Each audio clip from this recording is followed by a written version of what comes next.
Hi, good morning, everyone. Welcome back to the series of all about English. ரெக்யூசல் அப்படின்னு ஒரு noun form அப்படி ஒன்றும் இல்லை. ரெக்யூசல்னா அவரை பதவி நீக்கம் தற்காலிகமாகன்னு வச்சிங்களேன். இந்த பர்டிகுலர் கேஸை பொறுத்த வரைக்கும் அவரை தகுதி நீக்கம் செய்து விடுவது, அவரை இனிமேல் தொடர அனுமதிக்க கூடாது. அது என்ன காரணம்?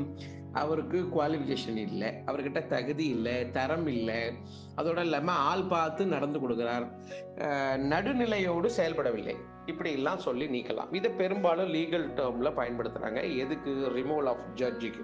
இந்த வித்ட்ராவல் ஆஃப் அ ஜட்ஜ், ரிமூவல்ங்கிறதுனா வித்ட்ராவல், திரும்ப பெறுகிறது அப்படின்னு சொல்லலாம். Prosecutor or juror from a case. ஜூரர்னா தான் நீதி வழங்குபவர். a case on the grounds they are unqualified to perform legal duties, அது ஒன்று. அவர்கள் தகுதியற்றவர்கள், அது ஒன்று.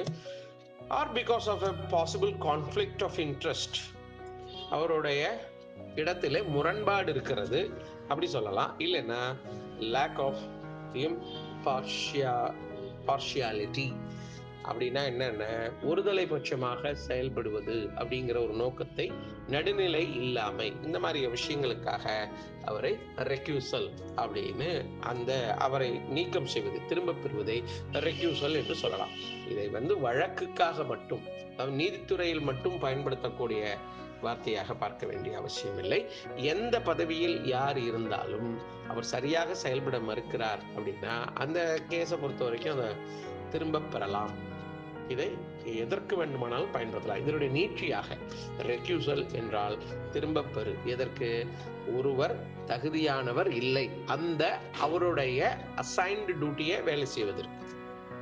அவர் நிர்மாணிக்கப்பட்ட இடத்துல அவருக்கு அந்த வேலை செய்ய தகுதி இல்லை என்றோ, அல்லது சரியாக நடந்து கொள்ளவில்லை என்றோ, ஏதாவது ஒன்றை நாம் அதை நிரூபணம் செய்ய முடியுமானால் அதை நாம் அவரை நீக்கிவிட வேண்டும், அந்த இடத்தை விட்டு திரும்ப பெற்றுக்கொள்ள வேண்டும். அப்படிங்கிறத ரெக்யூசல் என்ற இந்த வார்த்தையால் குறிக்கலாம்.